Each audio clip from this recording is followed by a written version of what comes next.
Assalamualaikum warahmatullahi wabarakatuh. Kembali lagi bersama saya Nanda Nur Alfia. Baik, pada kesempatan ini saya akan membahas ulang materi-materi yang sudah pernah saya sampaikan. Tetapi kali ini saya sudah merangkumnya. Oke, baik. Mari langsung saja ke materinya. Pengertian basis data. Basis data adalah kumpulan data yang terorganisir untuk memudahkan pengolahan, pengambilan, dan manipulasi informasi. Basis data dirancang untuk menyimpan data secara efisien dan mendukung berbagai operasi seperti pencarian, penyisipan, penghapusan, dan pembaruan. Contoh diagram arsip. Misalnya, dalam sebuah toko terdapat data pegawai, pelanggan, penjual, dan pembelian. Nah, data-data yang tidak dapat digabung semua data ditempatkan pada tempatnya tersendiri. Operasi basis data. Di dalam disk basis data bisa dibuat atau juga dihapus atau juga diubah, dan biasanya kita akan buat basis data dalam file. Berbeda tergantung jenis datanya. Misalnya, file pegawai, pelanggan, penjual, dan lain-lain. Di dalam disk basis data bisa dibuat atau juga dihapus atau juga diubah, dan biasanya kita akan buat basis data dalam file. Berbeda tergantung jenis datanya, misalnya file pegawai, pelanggan, penjual, dan lain-lain. Dalam basis data, operasi basis data dikenal dengan operasi cart, create, read, update, dan delete. Create untuk membuat data baru, read untuk membaca atau mencari data, update untuk mengubah data yang sudah ada, delete untuk menghapus data. Misalnya, dalam sebuah disk terdapat file pegawai, pelanggan, penjual, dan pembelian. Nah, file tersebut bisa kita ubah atau menghapusnya, atau tujuan basis data pun juga basis data 1. Speed, 2. Spy, 3. Query, 4. Availability, 5. Completeness, 6. Security. 1. Speed, kecepatan dalam mengambil atau mencari data, merujuk pada kemampuan sistem basis data untuk mengakses dan mengambil data. Nah, dengan cepat. Contoh, ketika ada mencari nama pelanggan dalam basis data berukuran besar, sistem dapat menemukan data tersebut dalam hitungan detik berkat pengguna indeks atau algoritma pencarian yang efisien. 2. Speed, efisiensi dalam ruang penyimpanan berarti basis data menggunakan ruang penyimpanan secara optimal dengan cara meminimalkan redundansi, duplikasi data yang penyimpanan hanya data yang diperlukan. Contoh, basis data menggunakan teknik seperti normalisasi untuk menghilangkan data yang berulang, sehingga menghemat kapasitas penyimpanan.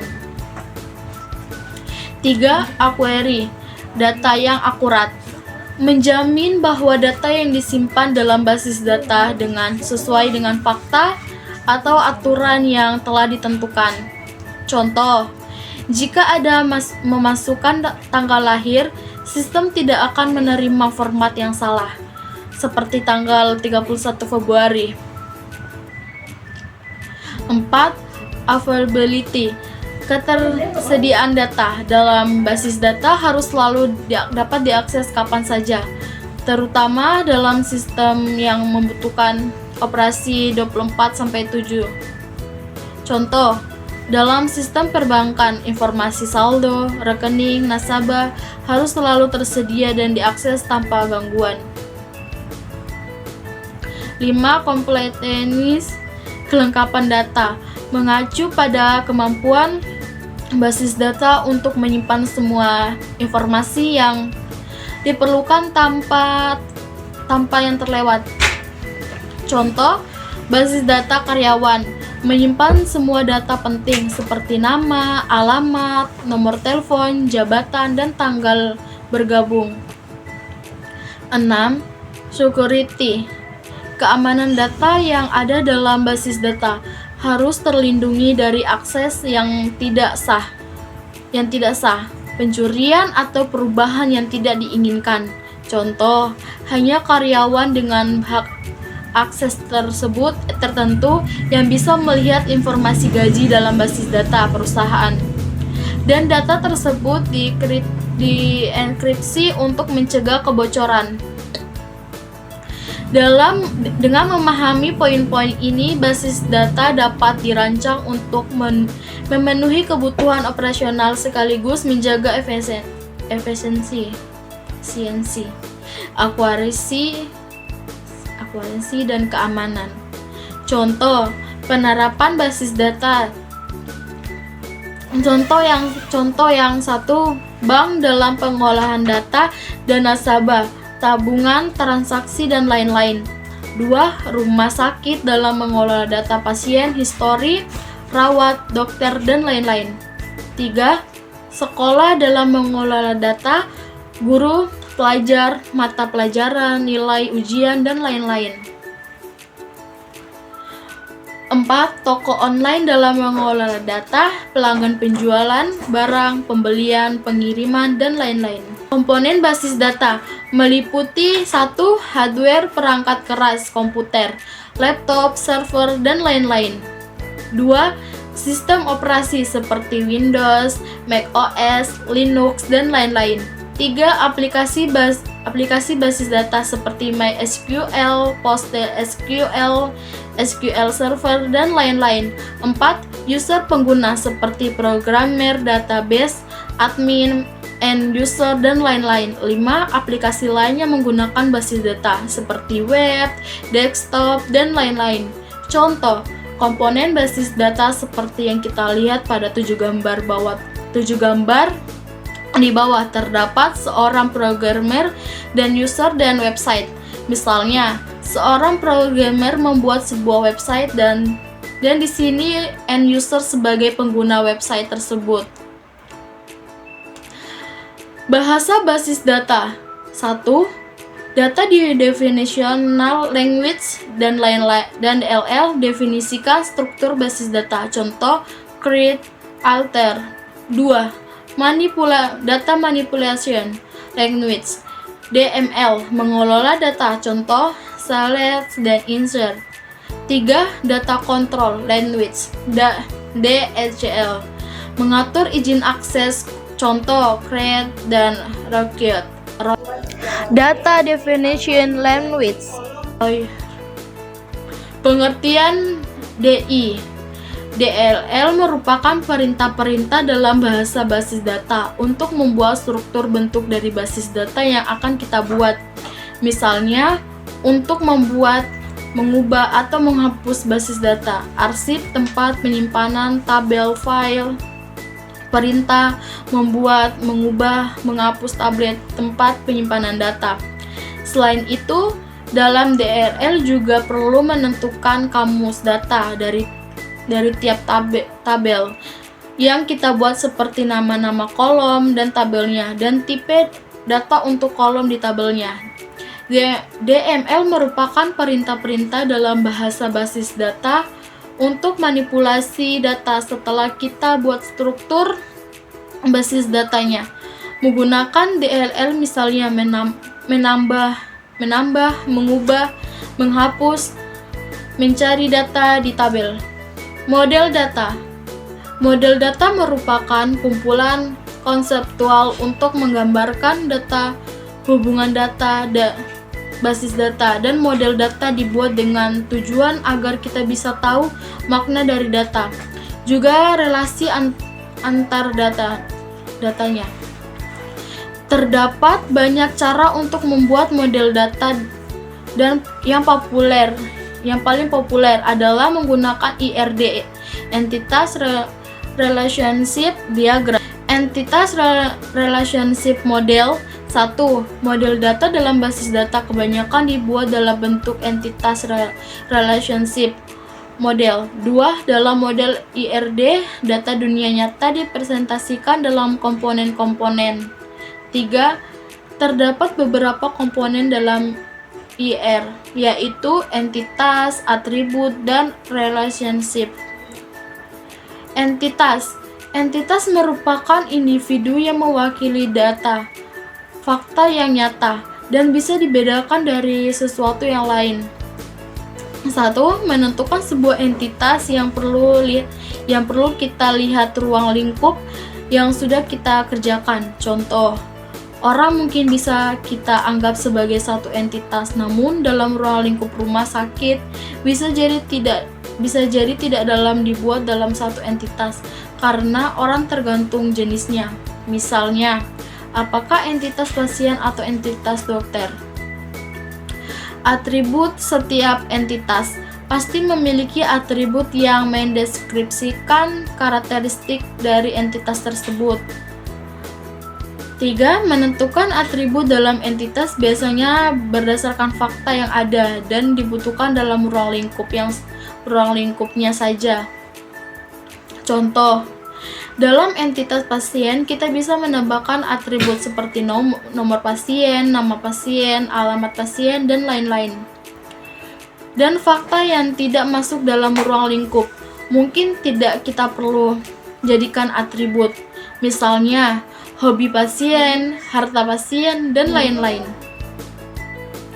Dalam atribut biasanya terdapat atribut kunci yang digunakan sebagai kunci representasi dari entitas tersebut. Contoh misalnya nomor pasien. Relationship merupakan hubungan antara entitas. 1. Detail tentang relationship akan dibahas di materi model data relationship. Contoh, misalnya dalam ruang lingkup rumah sakit, hubungan entitas dokter dan pasien adalah merawat. Misalnya, entitas relationship diagram. Setelah menemukan entitas atribut dan relationship, selanjutnya dalam IR biasanya akan dibuat dalam bentuk diagram. Entitas relationship diagram IRD sangatlah sederhana. Kita bisa mempresentasikan tiap entitas atribut, relationship, dan hubungan link dengan gambar seperti di halaman selanjutnya. Contoh, entitas relationship diagram. Nah, yang kotak itu disebut sebagai entitas, yang seperti wajib disebut sebagai relationship. Yang terbentuk oval merupakan atribut, sedangkan garis lurus disebut sebagai link. Tahapan pembuatan IRD, contoh kasus toko online. Misalnya, kita akan membuat toko online ruang lingkup. Menentukan entitas. Hal pertama yang perlu kita tentukan dalam membuat IRD adalah menentukan entitas yang akan terlibat dalam toko online tersebut. Misalnya, dalam toko online kita akan menentukan 3 entitas yang terlibat, yaitu pembeli, penjual, dan barang. Perlu diingat, dalam toko online yang nyata sebenarnya banyak sekali entitas yang terlibat. Nah, berikut contoh kode diagram entitas. Di sini ada entitas pembelian, penjual, dan barang. Tahapan IRD lanjut. Contoh kasus toko online. Misalnya kita akan membuat toko online ruang lingkup. Menentukan entitas. Hal pertama yang perlu kita tentukan dalam membuat IRD adalah menentukan entitas yang akan terlibat dalam toko online tersebut. Misalnya, dalam toko online kita akan menentukan 3 entitas yang terlibat, yaitu pembeli, penjual, dan barang. Perlu diingat, dalam toko online yang nyata sebenarnya banyak sekali entitas yang terlibat. Contoh diagram relationship. Setelah kita selesai membuat entitas dan atribut selanjutnya, kita perlu menentukan relationship antar entitas. Sama seperti sebelumnya,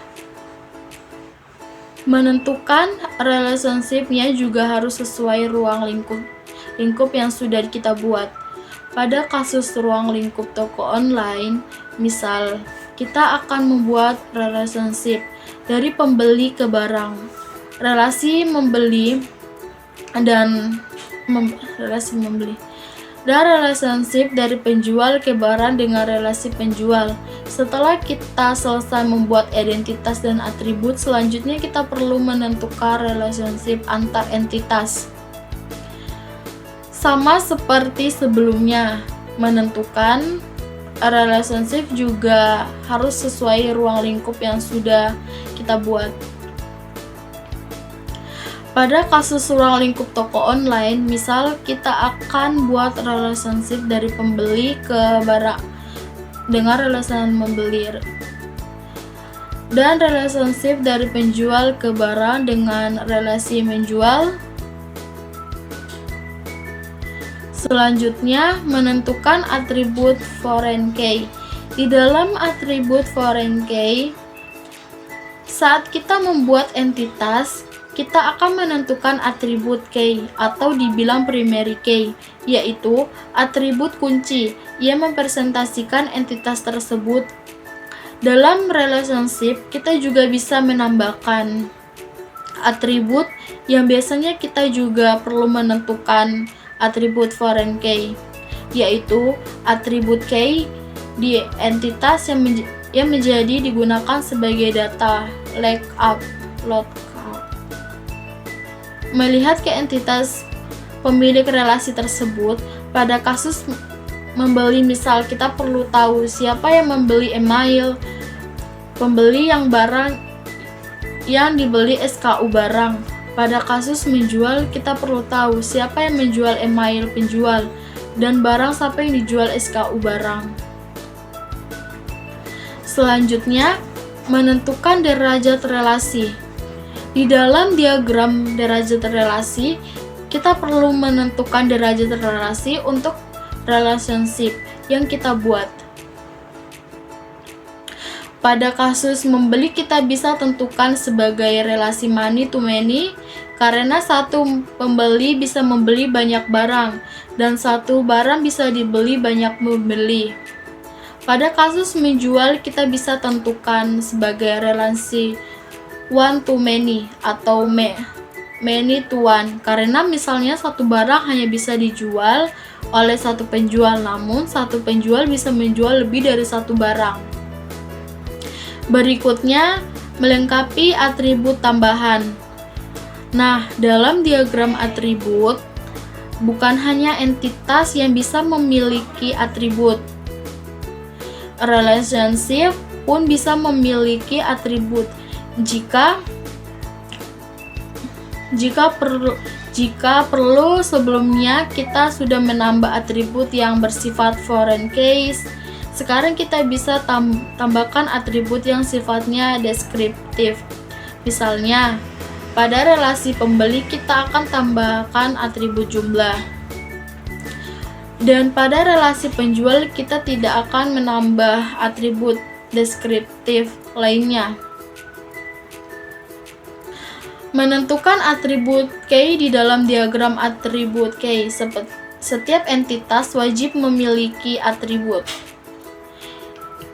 key, maka selanjutnya kita perlu menentukan atribut key dari tiap entitas. Misal, pada penjual atribut key yang adalah email, pembeli atribut key adalah email, dan barang atribut key adalah SKU. Selanjutnya, menentukan atribut. Setelah menentukan atribut key, selanjutnya kita bisa lanjut dengan menentukan atribut dari tiap entitas yang masuk ke ruang lingkup yang akan kita buat. Nah, kita lihat diagram atribut berikut ini. Ada entitas penjual dan entitas pembeli. Dan entitas barang, entitas penjual memiliki atribut yaitu email penjual dan nama penjual. Entitas pembeli memiliki atribut email pembeli, nama pembeli, dan alamat pembeli. Entitas barang memiliki atribut nama barang, harga barang, dan SKU barang. Implementasi model data. Implementasi model data merupakan tahapan untuk membuat basis data secara fisik yang ditempatkan dalam disk dengan bantuan sistem basis data. Setelah selesai membuat IRD, kita bisa mulai membuat implementasi yang dalam basis data. Secara umum, entitas yang kita buat dalam IRD akan menjadi tabel di dalam basis data. Dan atribut yang kita buat dalam IRD akan menjadi kolom di tabel dalam basis data. Nah, berikut diagram entitas pembeli. Di sini ada entitas pembeli berubah menjadi tabel pembeli dan atribut pembeli. Di dalam pembeli ada kolom nama, alamat, dan email. Kolom-kolom ini disebut sebagai atribut. Berikut diagram implementasi entitas penjual seperti yang sudah saya jelaskan sebelumnya. Pada diagram implementasi entitas pelanggan di mana entitas menjual berupa menjadi tabel penjual, sedangkan atribut penjual berupa menjadi kolom dalam tabel penjual. Begitu seterusnya pada diagram implementasi entitas barang. Tipe data. Next, untuk kolom yang berisikan data karakter, misalnya nama, alamat, dan sejenisnya. Number untuk kolom yang berisikan data angka, misalnya harga, stok, dan sejenisnya. Data tim stem untuk kolom yang berisikan data tanggal, waktu gabungan, tanggal waktu, misalnya tanggal lahir, waktu, pendaftaran, dan sejenisnya. Boolean untuk kolom yang berisikan data benar, true, atau salah, false, misalnya status menikah dan sejenisnya. Dan masih banyak tipe data lainnya. Untuk detail tipe data yang akan dibahas di materi ini karena sudah sangat spesifik untuk aplikasi sistem basis data yang kita gunakan. Relationship. 1. Secara umum, entitas yang kita buat di dalam IRD akan menjadi tabel di dalam basis data. 2. Dan atribut yang kita buat dalam IRD akan menjadi kolom di tabel di dalam basis data lainnya. Contoh, misalnya pada kasus toko online, entitas penjual bisa berelasi dengan satu entitas barang atau lebih, atau bahkan tidak ada. Diagram one to one. 1:1. Kardinalitas relasi menunjukkan tentang jumlah entitas yang dapat berelasi dengan entitas lainnya. Contoh misalnya pada kasus toko online, entitas penjual bisa berelasi dengan satu entitas barang atau lebih, atau bahkan tidak ada. Diagram one to many. Misalnya entitas pada himpunan A hanya bisa berhubungan dengan satu entitas pada himpunan B. Begitupun sebaliknya. Entitas pada himpunan B hanya bisa berhubungan dengan satu entitas pada A. One to many, satu ke banyak. One to one artinya hubungan antara entitas A misalnya hanya bisa berhubungan dengan entitas B dengan maksimal hanya satu entitas saja. Begitu pula sebaliknya, entitas B hanya bisa berelasi dengan satu entitas A. Diagram one to many. Contoh diagram one to many, misalnya satu entitas pada himpunan A bisa berhubungan dengan satu atau lebih entitas pada himpunan B, tapi tidak sebaliknya, di mana entitas pada himpunan B hanya bisa berhubungan satu entitas pada himpunan A. Many to one, banyak ke satu. Many to one to many artinya hubungan antara entitas A misalnya bisa berhubungan dengan banyak entitas B, tetapi tidak sebaliknya, entitas B hanya bisa berelasi dengan satu entitas A. Diagram many to one. Contoh diagram many to one yaitu satu atau dua entitas pada himpunan A hanya bisa berhubungan dengan satu entitas pada himpunan B, namun tidak sebaliknya, di mana satu entitas pada himpunan B bisa berhubungan dengan satu atau dua entitas pada himpunan A. many to many, banyak ke banyak.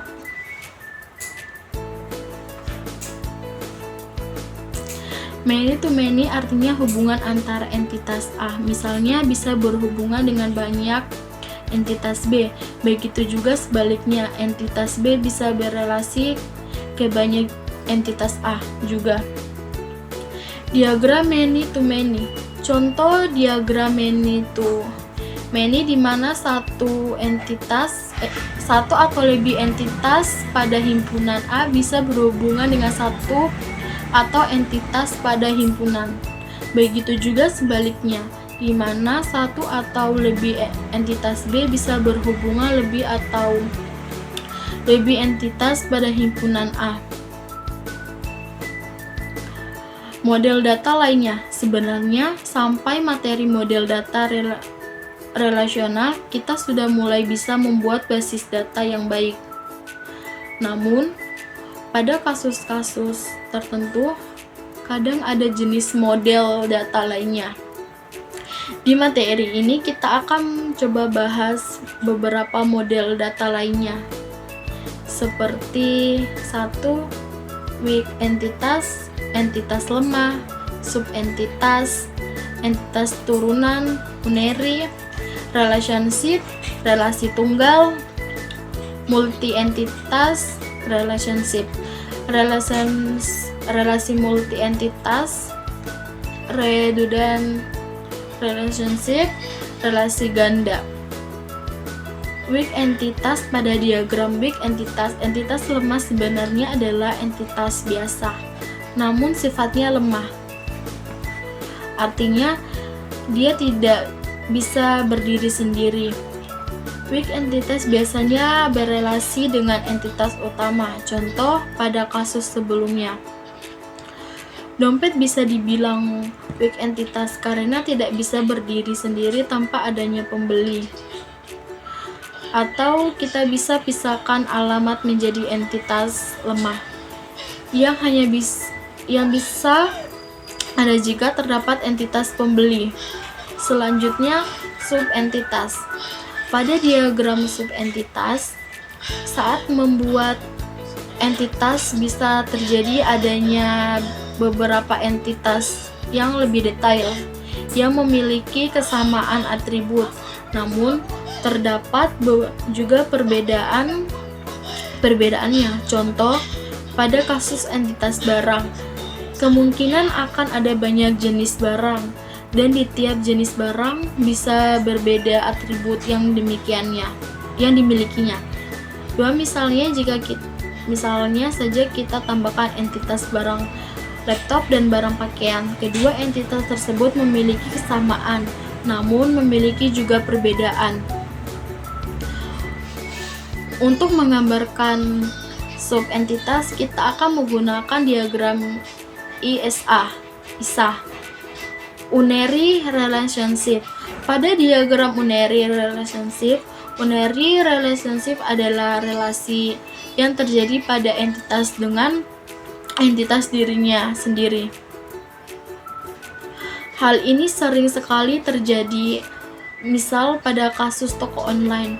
Misal kita akan menambah satu fitur reval member, get member, dan kita akan membolehkan pembeli merekomendasikan pembeli lain untuk mendapatkan bonus berupa saldo tertentu.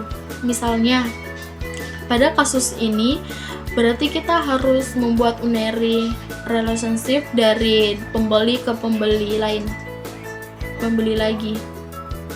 Multi-entitas relationship. Pada diagram multi-entitas relationship, relasi multi-entitas merupakan relasi yang terjadi terhadap lebih dari dua entitas.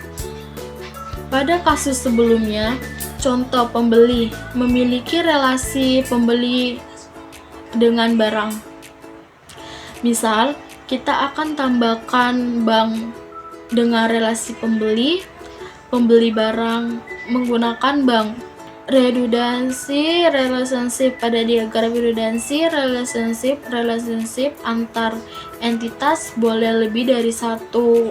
Jika ada dua entitas memiliki relationship lebih, dari satu antara entitas tersebut. Artinya itu adalah relasi ganda. Banyak kasus seperti contohnya pada kasus relasi pembeli dan barang. Misal kita tambahkan relasi pembeli menyukai barang, artinya tidak hanya membeli juga tapi juga menyukai. Baik, itu saja materi yang saya bahas. Kurang dan lebihnya saya mohon maaf. Assalamualaikum warahmatullahi wabarakatuh. Bye bye. Yeah, Bobby Valentino.